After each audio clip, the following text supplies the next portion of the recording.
Greetings, grave robbers, and welcome back to the television graveyard. I'm your TV necromancer, TV's Noah Houlihan, and we are here tonight to exhume the body that Laura didn't want to watch. This is a podcast about shows that ran one season or less. And today, we continue down the blood drive. Thank you so much for joining me here for part 2 on a special Friday edition. We're trying something new with the release schedule. Hopefully, you guys enjoy this. So let's jump in and let's pour one out.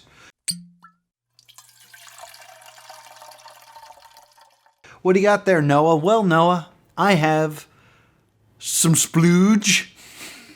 It's some rum chata. It's a shot of rum chata that I put blue food coloring in. I could have put blue curacao in it, but I was like, is there something bad about cream and orange? I know cream and lemon is bad, but I was just going to play it safe. So now, down the hatch with my splooge. That'll make sense as we get into episode 5. So we're going to do episodes 5, 6, and 7. Hopefully the next episode will be a big, long one that will have everything. But we'll see how time treats me in this next couple of days. So episode 5 of Blood Drive, we're now at the point where we know that Grace is looking for her daughter Karma. Her sister Karma, who she checked into a mental institution when she got addicted to Red Rapture. But she has been transferred out of it, and now she doesn't know where Karma is. She's joined by her partner Arthur, also known as Barbie. And they are on this race together where the cars run on human blood. I'm just checking in case somebody decided to listen to this episode first, which would be a weird choice on your part. We also have Christopher, who is kidnapped by Aki, having his fluids harvested and trying to get brainwashed by Hart Enterprises, who seems to own pretty much everything. And Julian Slink, is in charge of the blood drive at this time. So it is now time for the effing dead. Once again, language will be rougher in this episode. Just be aware. We open on a 1960s sitcom, The Slinks. Slink gets home and greets his wife and discovers that there are condoms under his son's bed. So he's got to have a little chit-chat with his old boy because that's a bit alarming. And just as they are about to have kind of a conversation about it, they're eaten by zombies. Slink is not. Slink makes himself a little cocktail. But his wife and son are eaten by zombies. So then we cut to present day, where a smiling Slink is tied up by Grace, who is beating the holy hell out of him.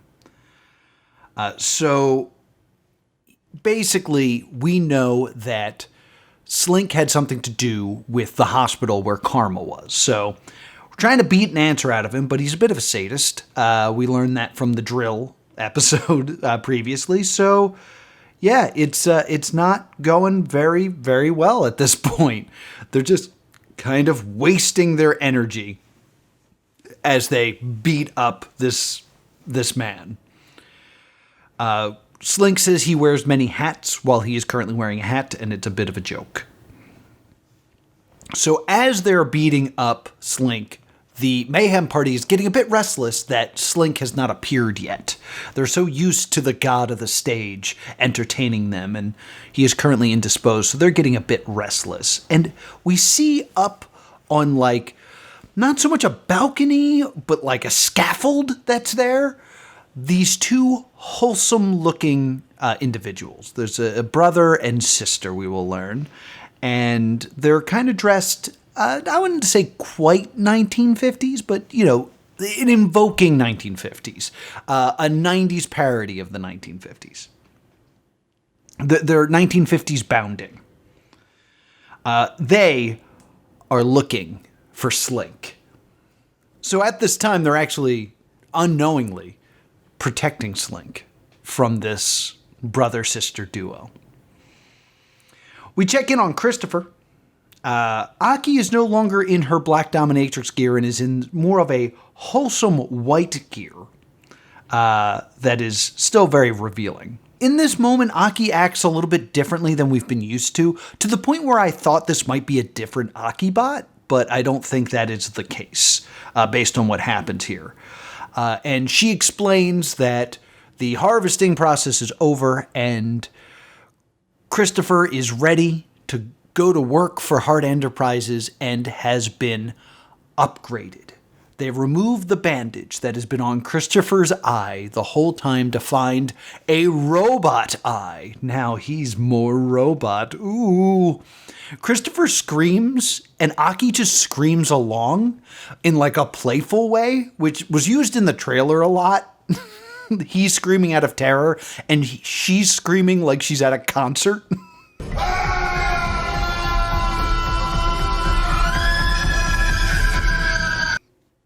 It's just a fun moment. Slink tries to explain, as he's tied up to this chair, that we are the normal now. Everyone is a psychopath. This world is ruined. You won't find anything good on this planet. Arthur points to himself. Slink kind of rolls his eyes. And then he also mentions his buddy Christopher, who is now part robot. And together they're going to take down Hart. Slink kind of finds this to be silly. Arthur realizes that things are getting a bit restless out there. And has to do something to satiate these psychopaths. So he just puts on Slink's gear and goes out there to be Slink. Of course, the brother and sister then see this and are like, oh, there's Slink. And now they're planning to kill Arthur. In a wonderful bit of character work, the brother has one of those paper fortune tellers. You know, the thing where it's like, pick a number. 1, 2, 3, 4, pick a color. Ah, you're a loser. One of those. So he has one of those, and he's asking if it is okay to kill.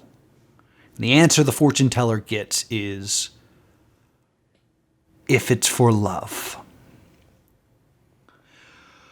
So they decide in a very ominous moment to say that they are going to give them the kiss and let the virus do their job.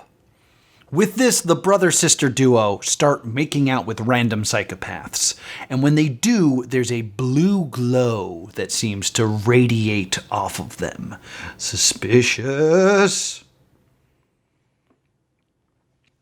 We cut back to Christopher and Aki, where Christopher is free to go whenever he wants, as soon as he pays Hart back through labor for his eye, which will take about 1,000,000 years.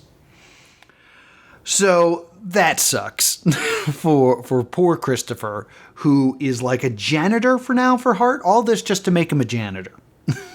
It's a bummer. We cut back to, because these are the three main things that are happening right now are outside with Arthur being Slink, what's going on back at Hart with Christopher, and what's going on with Grace and Slink in the back tent where she's torturing him. Grace punches Slink in the crotch, and it makes like a metal noise. And she looks at Slink and says, "What are you?" Slink responds, "I exist for one reason," which is confusing because moments ago he mentioned that he wears many hats. So I felt like the writing, this is probably me overanalyzing things. I felt like the writing was contradicting himself in this moment because Slink is supposed to be someone who wears many hats and does many things, but here is saying was made for one reason or exists for one reason. Meanwhile, in one of my favorite moments, Arthur is trying to entertain everybody. So he's telling jokes, and he tells one of my favorite jokes of all time. 2 muffins are sitting in an oven. One muffin says to the other muffin, it's getting hot in here. And that muffin turns to the other muffin and says, oh my God, a talking muffin. One of my favorite jokes of all time. So Arthur tells this for a bunch of insane psychopaths who don't care for it. So he decides, I'm going to start some fights. Everybody wants to fight the cop.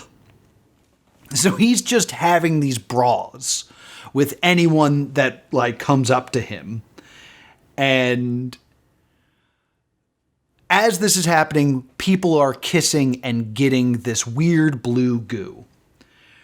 They reveal in like this graphic that pops up that this is the Dionysus strain, which I really like that they called it this. Dionysus is, of course, the Greek god of wine and sex. I've been playing a lot of Hades. I just finished it, but also I remember being taught this in school, and I love Dionysus. He's the man. Sacrifice a goat to him. He'll give you wine. So they call it the Dionysus strand, and they say that in stage 1 of the Dionysus strand, you have euphoric abandonment. And you see all these people going on to the suck bus. It is a huge bus, and on the side it says, suck bus, $2.99 a minute. This, to me, is a huge missed opportunity. Why would you call it the suck bus when its purpose is this is where all the really, really horny people who have this virus are going to just bang each other? Why wouldn't you call it the suck you bus? The succubus. I just think with the word Dionysus out there, I think the word succubus would have fit so much nicer than succubus. And I bring it up because when I first saw it, I went, oh, it's the succubus. That's really clever. And then in another shot, I realized it was just succubus, and I was so disappointed. So this comes from a place of disappointment that they didn't call it the succubus. Watching all of this mayhem is our new brother and sister team. And this is an amazing moment. There's this tension between this brother and sister team. And they actually like almost kiss, and then they're like, oh, look at all the mayhem that's going on around us. And the brother takes out his fortune teller thing and it's like, will I ever find love? And the fortune teller thing says, yes, you will. And then he asks, how will I know she's the one? And the fortune teller thing says, she'll be your sister. This is so good for so many reasons. Because one, it's hilarious just out the gate. Two, you know he made this himself. So like when he's asking it questions, he knows how to get the fortune teller to give him the answers that he wants. And it's a great bit of storytelling for him to basically know that having feelings for your sister is wrong, but to put his faith into this random chance fortune teller that he's rigged. That even though he knows it is wrong, he can then point at and be like, no, it's because of the fortune teller. This adds so much dimension to this character in just a few moments. The show is so well written. Like, I know on its surface it looks like, especially because this is the sex episode, like everyone's just naked and banging, and I'm sitting here like, oh my god, the nuanced writing. But oh my god, the nuanced writing in Blood Drive is so freaking good. Anyway, Arthur stage dives and then punches an old lady. Arthur's just fighting everyone. He ends up accidentally punching an old lady. The old lady sits up, spits out blood, and gives like a rah. Arthur holds the walker over his head, and everyone's into it. So he's able to entertain them the way Slink would by just starting these fights.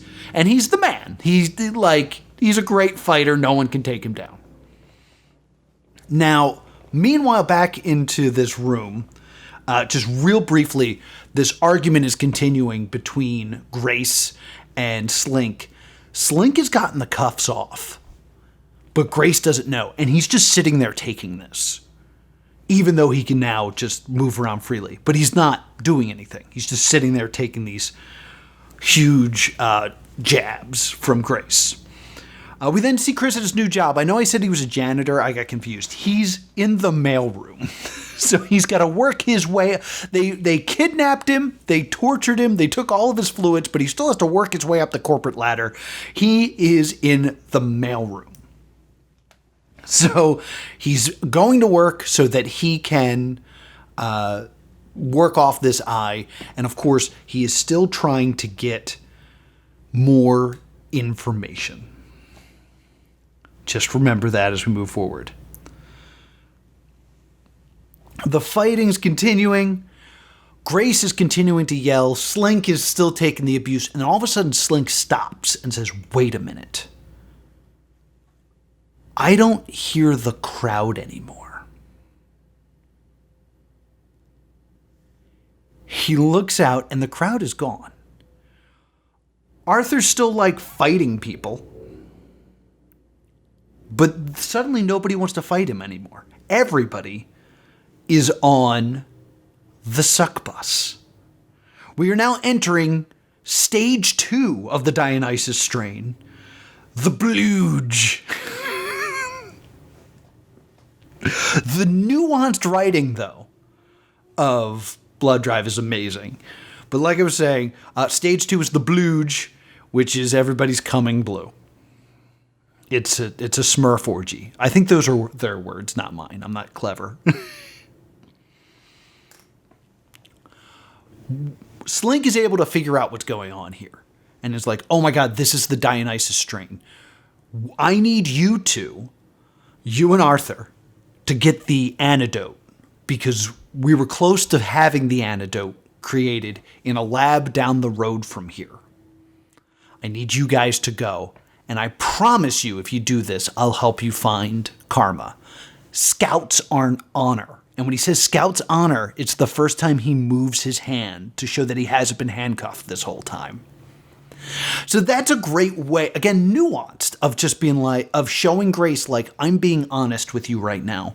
Because the truth is, I let you beat me up just now. I could have left at any time.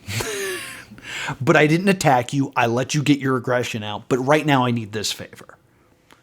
It's so good. Arthur then gets kissed. So now he has this Dionysus strain in him. So he can't focus, and he keeps trying to make out with Grace. So anytime he loses focus, Grace kicks him in the nads. And when his balls are destroyed, he's not horny anymore. I guess that's just not his thing. So the rest of this is them trying to get to this facility to find the antidote, with Grace just punching him in the crotch all the time. We then get some very interesting moments here with Christopher. Christopher, while he's going through the mailroom, there's people on the phones, and you hear on the phones things like, "It's a sex zombie, but where's all the nudity?" So they're actively getting more notes in as this is going on. Somebody picks up the phone and says, "That's it. The blood drive is officially getting picked up to be on the air. This is great. I'm going to take this information to the Hall of Secrets," and then he just does cocaine. Christopher also uses the power of his eye to see what's going on with what's going on with Arthur. So now because of his eye, he also has a direct link to what's going on with Arthur. Even though Arthur can't communicate, they can't communicate back and forth. It's a one-way vision, but that's an important link that they now have. Of course, Christopher's now going to go try to get into that Hall of Secrets. When he goes to scan in, he can't get in because he is a lowly mail boy. Access denied. Access will only be granted to the CEO, the vice president, security guard, or the primo. Now, what we're supposed to take out of this that's important is security guard, because this is what Christopher is going to eventually try to do, is become a security guard so he can get into the Hall of Secrets and learn more about the blood drive. But the fact that Primo is a title in Hart Enterprises, again, creates that confusing narrative that I don't quite understand yet in the show, of if this is an underground race that is a secret, how is the Primo title something that someone is so aware of? Keep that in mind. They make it to the facility, Arthur and Grace do, and they're at Atlas Bottling. And let me tell you, I stared at Atlas Bottling for a long time, trying to figure out why it is called Atlas Bottling. Atlas is, of course, the man who has to hold the world up. So I could take it that the whole world is riding on their shoulders right now, because if they don't have a cure to the Dionysus strain, everything kind of falls apart. But I'm really tying everything together because at this part when I wrote that note, I still thought it said succubus, and I thought we were doing a whole Greek monster thing. So I really want there to be a reason why this is Atlas Bottling, but I don't have a good reason. While they are at the bottling, the brother and sister team find Slink. And man, do they want to kill Slink. So the sister kisses him, and he says, "I'm immune, just like you." So again, we're getting more clues that Slink might not be human. Arthur is on his own as he searches for these reels that will explain what the antidote is. He has to punch himself in the crotch a few times as he is going through this, and so he can stay focused. And he finds a bunch of dead bunnies. And for some reason, they get a title card, Dead Bunnies. He then finds a piece of paper that they show very clearly on screen, that the Cure Inquest reel is reel number 69, which is, of course, a very funny joke. Nice. However, even though they show that on screen, Arthur goes, reel 245. And then he grabs something that says reel 245 and he puts that in. I don't know if that was a mistake, but it's very clearly said on the paper reel 69. I don't know what happened here. We get a weird doctor who's explaining on this reel-to-reel film footage that he has discovered the cure for the Dionysus strain. He has these two bunnies. He says something very interesting happens when related bunnies with the strain are introduced to each other. And these two bunnies have sex and excrete an orange splooge, which is the cure. Arthur looks to camera and says, You gotta be shitting me. Down the lens. This is the first time we've ever had this direct, fourth wall breaking moment. And it's weird that it's given to Arthur in this moment and not to, a Slink or an Aki, who are clearly, more aware of things than Arthur is. That it seems weird. It felt weird. It's very funny, but it just felt odd in that moment. So, luckily, Slink has been locked into a trunk and is being brought by the brother-sister team to the same bottling facility. So now they're all in the same place. And now Arthur knows a brother and sister that they can make bone. Slink explains to them, and this is an interesting little moment that I'm going to talk about for a sec. He says something along the lines of, you have to actually want to screw for this Dionysus stream to have an effect on you. So that would explain why Slink is immune. Because he might not have genitalia, based on how Grace punched him and it was a metal sound. He might, I'm not sure if he's a robot or anything like that, but that would make sense. But when he says this to the brother-sister team, they kind of have their eyes dart to one another and then back. And it's kind of good chess, I believe, from Slink. Because I believe what's happening in this moment is basically Slink is playing a mind game saying there's something wrong with you too. Because you don't want to have sex. There's something wrong with you. And in their minds, they know something's wrong with them too because they have feelings for each other. So it's a night, because the way that their eyes look at each other when they hear like something's wrong with you, they look at each other. It's, again, great nuanced writing. There is also the theory that since these two are immune, and we now know that the cure is basically copulating with a sibling, that perhaps these two have already gotten a little bit too intimate, and that was just their way of implying it without giving the game away quite yet. So it's just another possible theory for this moment. Arthur tells Grace you have to make them screw, while the legions of sex zombies have found them. They're trying to push their way through a door, but Arthur is holding it closed for Grace. He screams, "They're coming, they're coming." One of the zombies reaches in and grabs Arthur by the crotch, and he yells, "Coming, coming."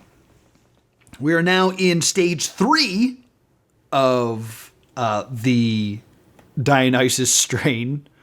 Fuck to death. It's quite the way to go. So we're at the apex here. We got tons of sex zombies. Arthur is among them. We got to make these brother and sister team screw each other. Grace has to make this work so she can get the information from Slink about her sister. And Slink's the only one that knows where it is, but the brother, sister, and team are planning to kill Slink. And it's time to check in on Christopher. Christopher asks Aki for a promotion. Aki says, sure, your promotion meeting is in the year 2186. Christopher asks if there's any way that they can speed this process up, and kind of does some flirty stuff. Aki unzips Christopher's pants and says, Dick pro quo.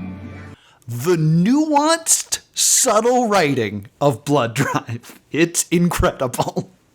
So Grace comes in to find Slink being thrown into a larger blood engine, basically.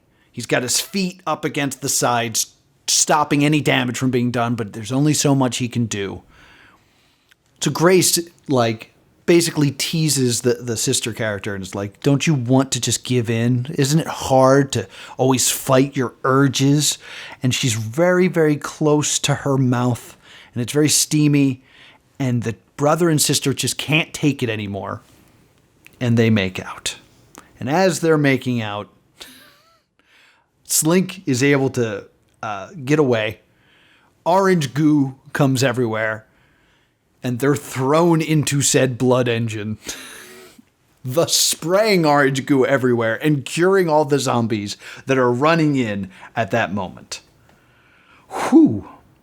Also, Sexy Wheels on the Bus is playing. I think that's a very odd choice. I also didn't know Sexy Wheels on the Bus could be a thing, but it's a thing. With everyone saved, once again, the day is saved, thanks to the incest couple. We have a final scene between Slink and Arthur and Grace, where Arthur basically confronts Slink about the machine they were standing in front of. Apparently, it is a soul reclamator, and he demands to know what a soul reclamator is. Instead of doing that, Slink has said that he'll hold up his end of the deal and give Grace what she wants. He has put in a detour in the blood drive, and the detour will take them right past where Karma is.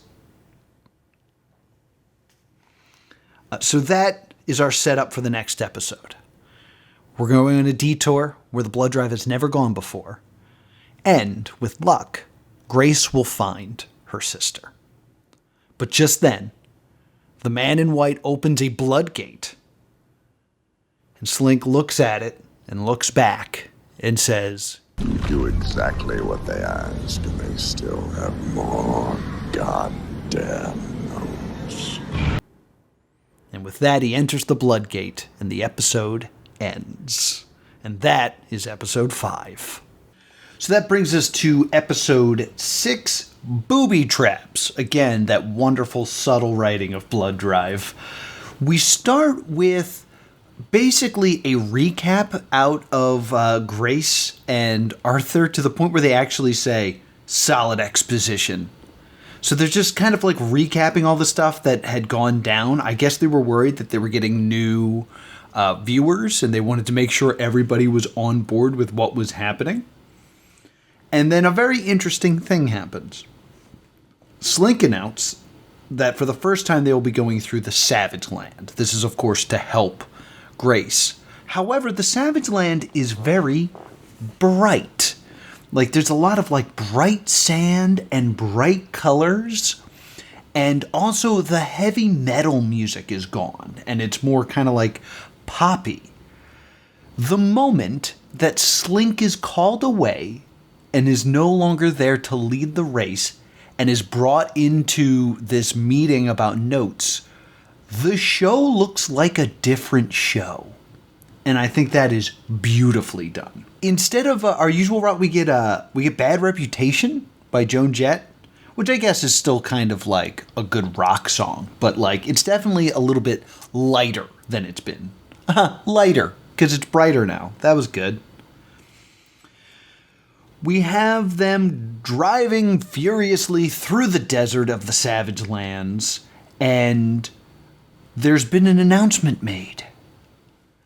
There is now no brakes on your car. There are brakes. If you even touch your brakes, your car shuts down for 10 minutes. So there is a reason to never touch your brakes. I guess, like, from a reality show point of view, you're now in this situation where everyone's trying to go fast. It might be more beneficial not to be going super fast because you have no way to slow down if need be. It's fun from a reality show, like, gameplay point of view, which I enjoy. We also get our lovely couple again.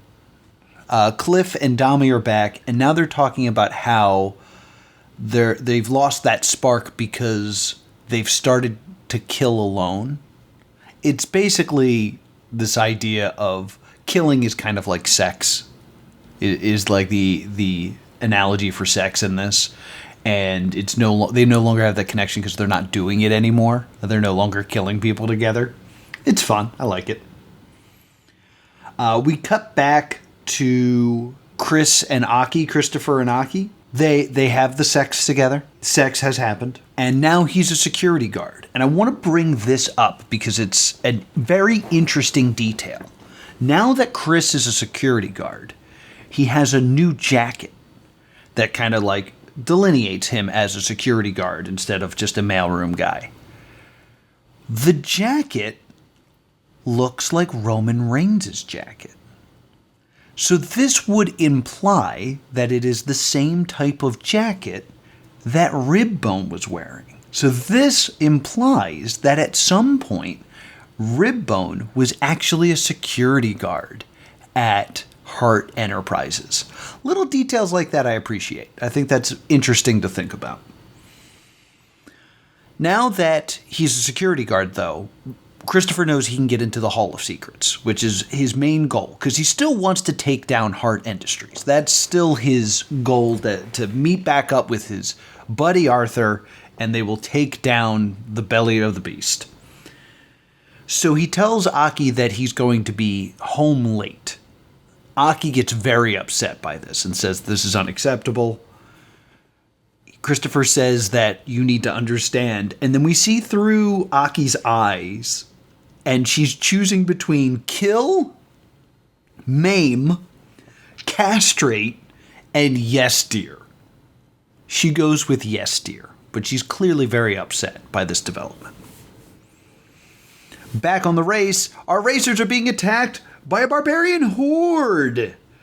We have a new group of racers. I mean, we've already lost some racers. We've lost Ribbone. We've lost Clown Dick. So we need to introduce some new characters.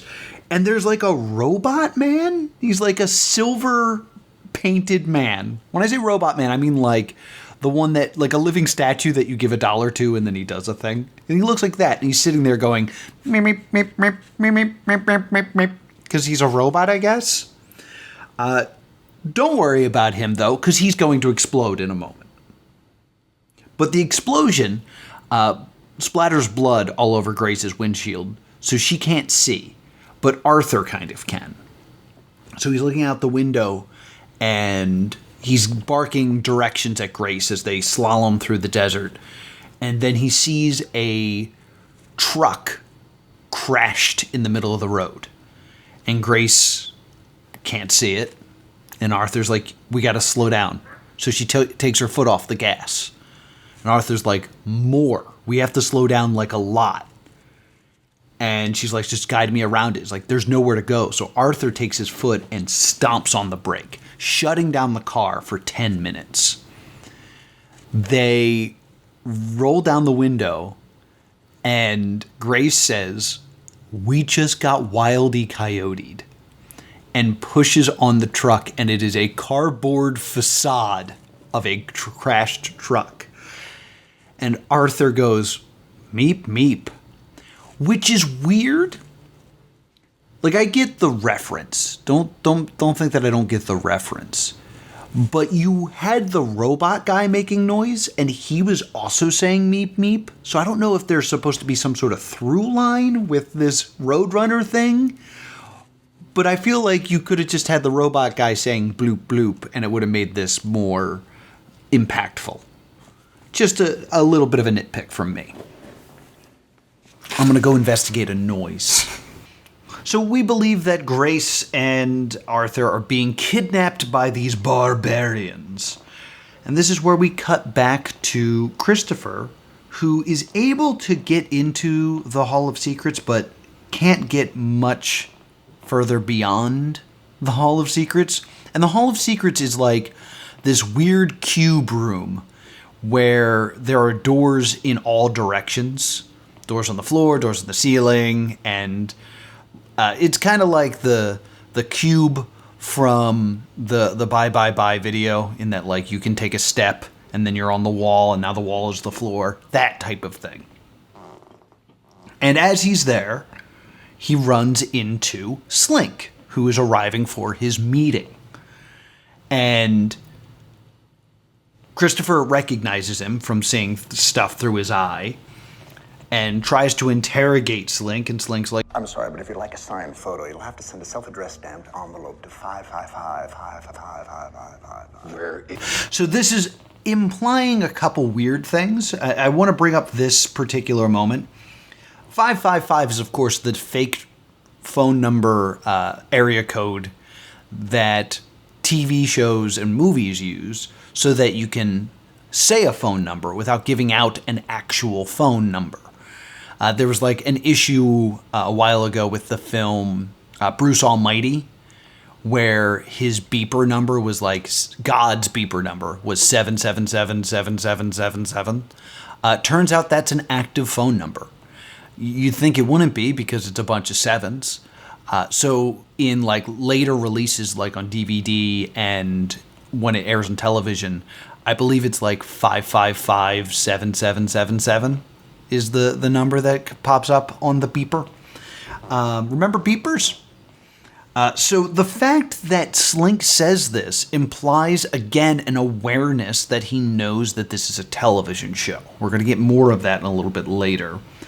And it should be noted that there actually was a blood drive phone number. I haven't had a chance to call it. I doubt it's still in service. But there was a phone number you could call to complain about the content of Blood Drive, which I think is a beautiful idea for this insane Grindhouse show that is about television interference and like executives like giving in to complaints. Love that.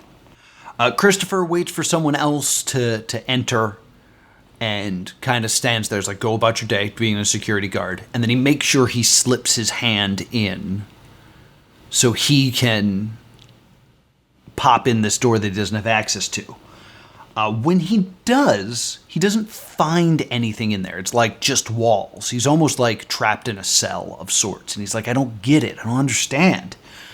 Aki is watching through his eye and sees that he's, disobeying orders and in a restricted area. So she punishes him by making him throw up. And he throws up like blue and orange. Like he pukes pretty colors. And they do this weird thing where whenever they go to commercial throughout this show, they go to commercial by making it look like the camera feed's getting cut. It's like, and then it cuts to black. They do this here, and then they just come back and show him throwing up a bit more. And then they cut to black. And then they come back again, and he just throws up a little bit more. And then they leave. Kind of like they knew that watching him throw up was horrible. So there's this moment of just like, oh, thank God we're going to commercial. Oh, no, it's more. Oh, all right, at least now we're going, oh, no, there's more. Apologies to whatever ad had to play after that. Just throwing up, black, throwing up, black, throwing up, black. Folgers coffee. The best part of waking up is Folgers in your cup. In any case, we then see what's happening to our racers. The couple, Dom and Cliff, they're having a bit of a spat.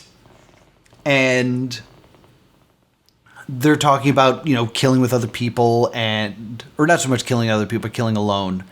And Dommy brings up the idea of, do you ever think about being married to someone else? And Cliff says no. And Tommy just kind of like looks away. And it gets very uncomfortable, and they hit the brakes. So they, too, have their car shut down and are being captured by the barbarians. Who are these barbarians? Well, we see the barbarians taking Arthur and Grace to the Wet Canyon Spa and Resort, which is a vagina joke. But it is basically a spa. They separate Arthur and Grace. Grace is taken to basically a spa. Arthur is locked in a cage with another guy, and it's his man cage. Like, he's given beer, and he can watch sports, and his entire purpose being locked in this cage is to have his sperm taken, because it's the one thing that women can't do without men. So his entire life is drinking beer, watching TV, and then basically being milked like a cow. And he's a dude, bro. He's just like, yeah, it's pretty awesome. High five. Arthur's like, I don't think this is awesome, but I like beer. So he's having beers with this guy. And they throw in Cliff. Cliff from the couple is also thrown into a cage, but they don't give him any beer. I don't know why. They just don't. They leave him like locked in a separate cell and don't let him in the man cage where they can watch TV. Meanwhile, Grace is getting a spa treatment. They tie her up because she doesn't want to be there. So she's like tied to a massage chair. And the leader of these Amazons, because basically it's a playoff of the Amazons, is like, don't you want to stay here? Here is wonderful. Every person is free. And Grace goes, what about him? And it's just like a dirty slave boy giving a pedicure. And she goes, like I said, every person is free. So here, men are not people. Gotcha.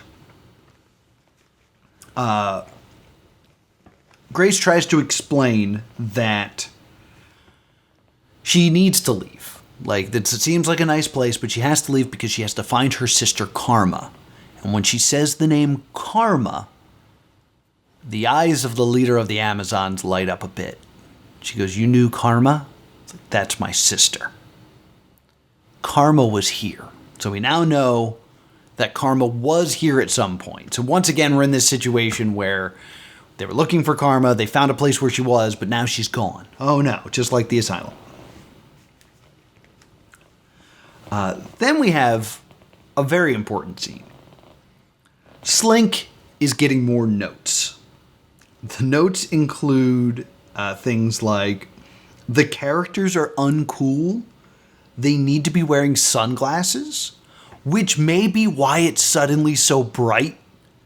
Like, the show made it bright so the characters would be like, gosh, it's bright. I wish I had sunglasses. Thought that was very, very interesting. And Slink's not having any of it. Slink is just like, yes, please tell me how my show works. And they're not happy with Slink's performance. He submitted a report with 15 typos. And he says that's not possible. And they respond, we have, or it is mandated that we use the Oxford comma, which I love this as a concept, that this is so corporate that they're like, yeah, we use the Oxford comma here. And if you don't use it, it's wrong, even though it is optional. Love it. Then, in complete surprise, they reveal who the man in white is. We lose the Dr. Claw look, and it's just a guy. Like, I felt like with the pink nail polish, they were kind of hinting this might be Karma, or the man in white might be a woman, or that the man in white would at least be someone we knew. But it's just a guy. And he explains, you've lost control of the race. We don't need you anymore. The show will go live on television without you. And he calls to have Slink killed, but he learns that due to a holding agreement, they can't kill Slink. We cut back to Grace, and Grace is led into a room, and there is a shrine to Karma. There's like this big totem pole, and she's like the eagle part of the totem pole, and there's all these pictures of Karma around, and there had been a great battle, and Karma had died. So now, nothing matters anymore to Grace. And Grace, of course, takes responsibility for this. If she hadn't taken Karma to the club, she wouldn't have gotten hooked on Red. She's the one who signed her up for the asylum. Like, she takes this very, very hard, understandably. She's so broken up, but there's this kind of like almost competition that, yes, Grace is Karma's sister, but the leader of the Amazon was clearly Karma's lover. So there's almost like this, like, I knew her better than you thing that goes on here. Arthur gets away because he's a super cop. He's able to get away. But Cliff is still in his cage. So he takes his wedding ring and he starts banging on the metal to send Morse code to his wife, just hoping she hears it. And she is getting her mani-pedi, and she hears it, and Cliff leaves the message, please come get me. They're going to kill me. If I'm going to die, it should be done by you. And Dami's heart is all aflutter at the thought of killing her husband. that she just goes on a violent rampage and just starts killing everybody. Arthur is captured by the Amazons, and they tie him up, and they're going to rip his arms and legs off with forerunners. And Arthur yells, Why are hot girls always so mean? which is just funny. So this leads to a bit of a face-off between the leader of the Amazons and Grace. Arthur's tied up. Grace is devastated. The leader of the Amazons is upset that Arthur's even here. And they have a fight, but Grace doesn't fight back. It's very clear that she's kind of lost her fight. She claims, I don't know if I believe this, but she claims that she doesn't want to fight. She's learned from Arthur to kind of put value on Arthur, and maybe they won't kill him. But it also feels very much of like she's lost her fight because she's lost her sister. Once again, no rock music. Like another like poppy song plays. And as the fight is happening, Arthur is able to grab the stick shift that has the blade on it that we saw in episode 1, cuts himself free, and Dami kills like everyone. She's covered in blood. She saves Cliff, and they're going to peel out. They jump into their cars. As a gift to Cliff, Dami has kidnapped the dude bro from the man cage so that Cliff could kill him. Which he does in the back seat rather than feeding it to the car, which I guess if you have a Prius, maybe you're not as worried about blood gas as the other competitors. And Grace is basically in a fugue state. She's like completely checked out. She doesn't want to do this anymore. And that's going to lead us to episode 7. And this is a great place to end the podcast, to end part 2. Because episode 7 is the worst episode of Blood Drive. It is also my favorite episode of Blood Drive. I couldn't wait to talk about this episode. So let's jump in, because this is some amazing stuff right here. We see the outline of Slink as the man in white is talking to him, explaining that what the blood drive really is a test of the blood engine. They're trying to work out all the kinks of the blood engine. Of the blood engine. And says what you will be in charge of is the greatest human sacrifice in history. You will be the high priestess of heart. No, the high priest. The high priest of heart. Priestess would be a lady. The high priest of heart. And the camera turns around, and it is not Slink. Rather, dressed as Slink is the gentleman. This is the gentleman's agreement. And the gentleman is now in charge of the blood drive. Intro plays, and then we get a flashback to Christopher and Arthur working together as cops, and they're at the Wawa Burgers, WAHWAH, and this is years before Wawa, my favorite store, my favorite place to eat, sold burgers. So this is Blood Drive predicting the future. And Christopher is in love with the girl who works at Wawa Burgers. And he's trying to figure out what to order to show that he loves her. And Christopher's like, give us a second, at the speaker window. And turns and says, what do you like about her? And Christopher goes on this long speech about how wonderful this girl is. And doesn't realize Arthur's finger's still on the button. So she hears all of this. And he just turns and says, he'll have what I'm having. And Christopher's all upset. And when they get the food, she has written her phone number on the soda. Which is very strange, because the idea that Christopher had a love interest before Aki is hurtful to what the story being told is here. Because it seems to me the story of Aki and Christopher is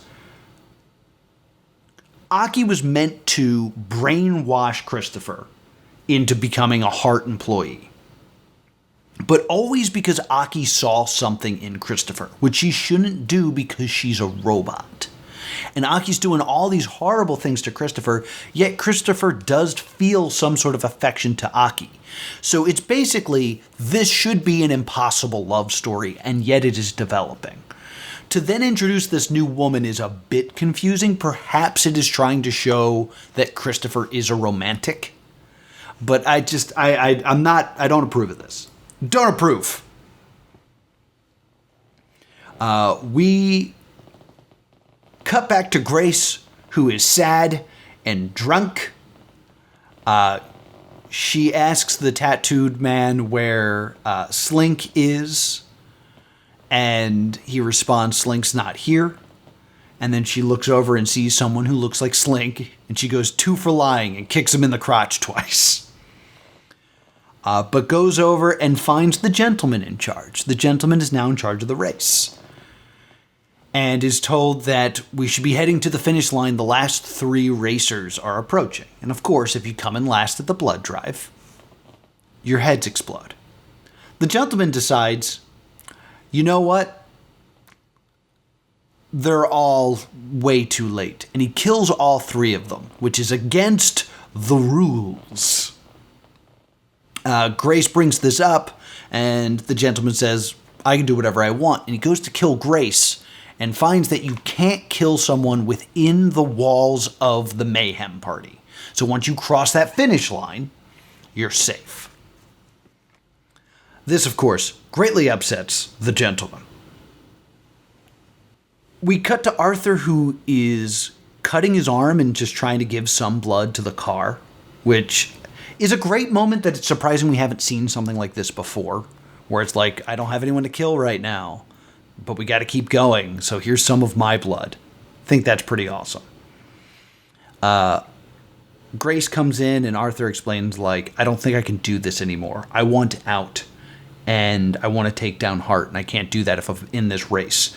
Grace says, I'll come with, because I don't have anything to race for anymore, because my sister is dead. We cut to this great monologue from Slink, who explains what the scar is. The scar is, of course, this huge, like, crater in the center of America that has resulted of all the fracking that America has done in its search for fuel, and explains that basically the scar is the abyss. When you look deep into it, you see horrors that you would not believe. And then the lights change, and Slink is a janitor, and he's in the break room. So, because they couldn't kill him, they have to keep him on the payroll in some way. He's now just a janitor. He has lost everything, his hair looks bad, and he's quite upset. Slink is actually talking to another higher up, and basically he's trying to pitch this idea of doing a show about the scar, because it's his life's work, and she doesn't care less. She couldn't care less. She just likes that he's a janitor and is making fun of him. And he says something along the lines of, you will respect me, or I will be cleaning your guts off the floor. And she went, oh, so you'll still be a janitor, which is a great joke. He doesn't have the intimidation factor anymore. She kind of rolls her eyes and says, put the race on. And now the race is on television. They just turn on the TV and there it is, the race. And Slink sees the gentleman in charge and then goes, What is this? A spin-off? A crossover episode? What is this? A crossover episode? thanks, Mr. Peanut Butter. So now Slink knows that the gentleman is in charge of his race, and he is furious by this. And just then, Chris and Aki show up, and he thinks maybe I can use them to get what I want. Meanwhile, the gentleman is having like a fancy dinner. He doesn't care. He's killing people. He's not obeying the rules. Arthur and Grace don't want any part of this anymore, so they just want the bombs out of their head. So they ask the scholar, and the scholar explains that he's just not smart enough to get the bombs out. Only way to save them is to tinker with the remote control box. So they send Arthur in to have sex with the gentleman while Grace steals the box. And Arthur not very good at this, but he's trying his best. While that seduction is going on, Slink is trying to offer a deal to Christopher and his plug-and-play girlfriend, which the fact that he used the term plug-and-play, which is the actual term for erotic literature written about Transformers, hilarious. He offers a deal to Christopher, basically saying, I can let you hack into Aki's eyes, and you can see what she's doing if you do something for me. All you need to do is open a door for me, because he's a security guard. Slink leads him to a door that says, do not open under penalty of death. And Slink's like, that's the one. Christopher asks what's behind the door. He says, one of Hart's mistakes. The door is open and Slink immediately runs away and recommends Chris does the same. But not before telling Christopher that he needs to turn to channel 694, which will link to Aki.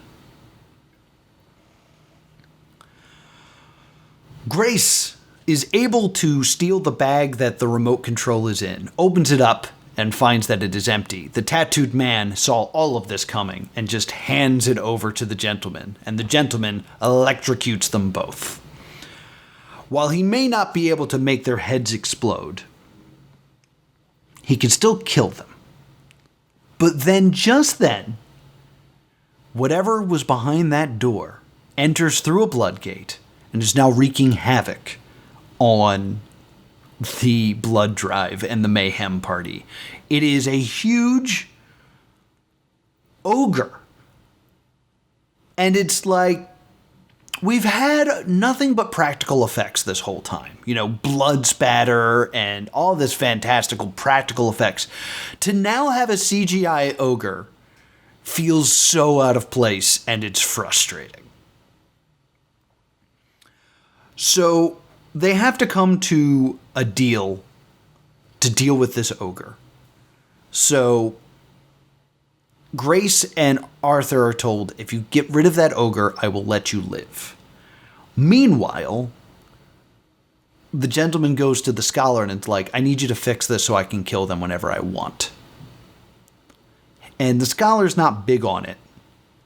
And the gentleman's like, look at you. You're terrible.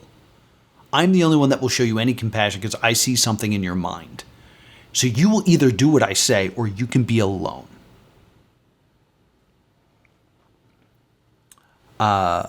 We cut back now to Christopher right before the big ogre battle starts. And he's flipping through his eye channels. He goes to 691, which is the Slinks from the earlier episode, which is funny. And then Aki. And through Aki's eyes, we see that she's currently having sex with the police chief from Contra Crime from the beginning. And this is a really dumb joke, but I appreciate it. The police chief goes, oh God. And Aki says, there is no God. And she goes, all right, hail Satan then.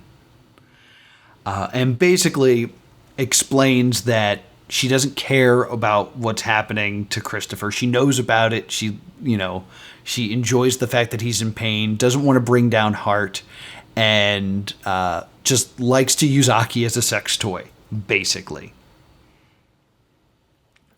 We cut back to the ogre fight. Whew. Let me just tell you about this scene. All right. So we learn that the same doctor that created the Dionysus serum created this ogre by mistake, by mixing Smax and Red Rapture together and then spilling it on them. Meanwhile, Slink is trying to get his job back, so he goes and runs to the man in white, who is, of course, freaking out about the ogre. And what do you know? Slink has footage of how the ogre got out, but it only shows Christopher. So he is completely innocent in this. Christopher's the problem, and he's willing to clean up this mess. You know, as long as he gets control back. Meanwhile, at the actual fight that's going on, Grace and Arthur are trying to fight this ogre, and they can't seem to do any damage. Arthur hits like a drop kick, like both feet right to the stomach, and the ogre just poops itself. It's just gross, and it poops itself. That's just a thing that happens. They are desperately trying to fight this thing, and they're battling back and forth. We cut back to Christopher. Christopher confronts the cop, the sergeant, and was like, I can't believe you're in Hart's pocket. And the sergeant says, we are not cops. We always worked for Hart. I did this to you. I'm glad I did this to you. You were poking your nose where it doesn't belong, and you needed to be put in line. And Christopher just kills her. Like, this is the first time we've seen Christopher just kill somebody. And Aki's like, why did you do that? And he says, for love.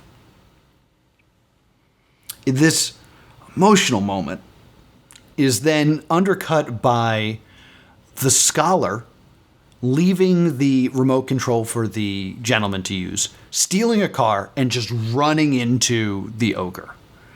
Grace then grabs like sriracha and is just spraying it into the eyes of the ogre. It's so stupid. We're in complete cartoon territory here. And Slink appears out of nowhere and just decapitates it. Just like, yeah, this is over. I'm in charge again. The gentleman's like, you can't do that. And Slink says, you can't out-dandy me, which is an amazing line. And explains that he is the guiding hand for everything that has happened here. You think that Grace would just enter this? No. I had to drug her sister and have her committed to trick Grace into performing into this race. Everyone here's fate has been sealed by me. And the gentleman says, no, I'm in charge now. And if I can't be in charge of this race, no one can.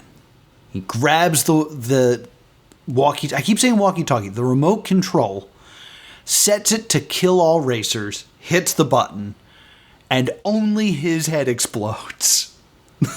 The scholar then just walks up to it and grabs it, hands it back over to Slink, and then they like fist pound. They're like, nice, awesome, gentleman's dead, cool. Grace, though, has now heard that this is all Slink's doing. So she's going to kill Slink. So as she's trying to kill Slink, Slink starts shocking her. And she's trying to fight through the pain so she can get her revenge. And Slink goes, ugh, so dull. So 2 episodes ago. Once again, he's able to realize that he is in a television show. He explains that there's no escape for Grace, so be a good girl, get back to the race. So even though they are trapped, Grace and Arthur have no choice but to continue on with the race. But the scholar is now lost without the gentleman, so the scholar jumps into their car and they leave as a team. And that's how episode 7 ends. And now let me once again explain why this is the worst episode here. It's stupid. It's really, really dumb. There's a lot of bad things in this episode. But let's break down exactly what happened. Slink was in charge of this race. Then, through corporate interference, the artist was removed from control and a corporate figurehead was placed there.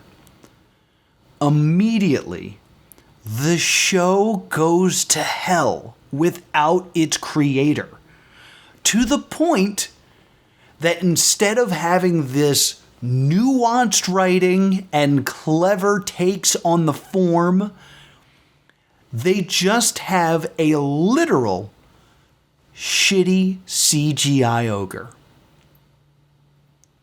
It lacks depth.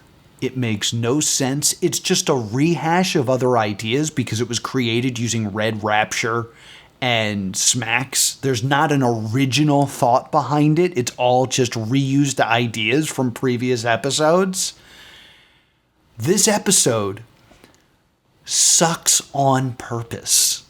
It is meant to show what happens to a television show when its creative heart, Slink, is removed and replaced with corporate notes. You can't take a show like Blood Drive and make it corporate and make it fit the mold of what a good television show is supposed to look like. It has to be controlled by the artist, the one that has the vision, or else it'll be nothing but a terrible rehash. The idea that in episode 7, this show could be so bold as to create a purposely bad episode, one that's going to piss you off and people might miss the symbolism behind that, is incredible. This is everything I love about this show. It's not guy gets fed to car, which I do enjoy, don't get me wrong. It's this. It's the commentary on what corporate interference can do to a television show. And it understands that this show is not for everybody. It never was supposed to be. It's for a very distinct group of people. And to that group of people, this is the best show. And the only way to get that message across is to show in practice what happens when you interfere with a good thing. This is spectacular. Look, my only regret is I can't share this with Laura because Laura can't sit through all the gore. But this is brilliant. This is absolutely brilliant. To be able to get your ideas across in such a wonderful way, it's masterfully done. I'm beyond impressed with this show. And the idea that you can have all this great symbolism through a shitty CGI ogre is so good. I appreciate this show so much. And if you're listening to this and this is how you're choosing to experience this show is through me explaining it, thank you for coming on this journey with me. I highly recommend you watch it. I understand if it's too much for you. So I really appreciate you taking the time to appreciate this show with me, knowing that you're not able to watch it, but you can still take this ride with me and see its value. I really love Blood Drive, and we still got a ways to go down this bloody, bloody road. So thank you so much for joining me for another episode of Stay Doomed. Next week, as our listeners and our patrons have explained in the Q&A, or not the Q&A, the questionnaire that we sent out, whenever we do a longer piece, they prefer it when we break it up with other stuff. So we'll be back. Laura will be back next week, and we'll do a little pilot, and then we'll jump back into Blood Drive. So if you're one of those people that did not enjoy Blood Drive and did not come along the way with us, then you're not hearing this, but we are going to have a little we haven't chosen which one we're doing yet, but we're going to do a little pilot episode, and then we'll come back for more Blood Drive. If you want to talk to us, or if you have ideas for cocktails or shows you'd like to see, be sure to reach out to us at thestaydoomshow@gmail.com. Also, you can reach us on Patreon and become one of our wonderful grave diggers in our Patreon. That is patreon.com/plus2comedy. You join our Discord. You get to vote on future episodes. It's fun. It's fun on the bun. And if you want to talk to me about the brilliant, nuanced writing of Blood Drive. I'm at +2 Comedy on Twitter. Thank you so much for listening. And until next time, stay doomed.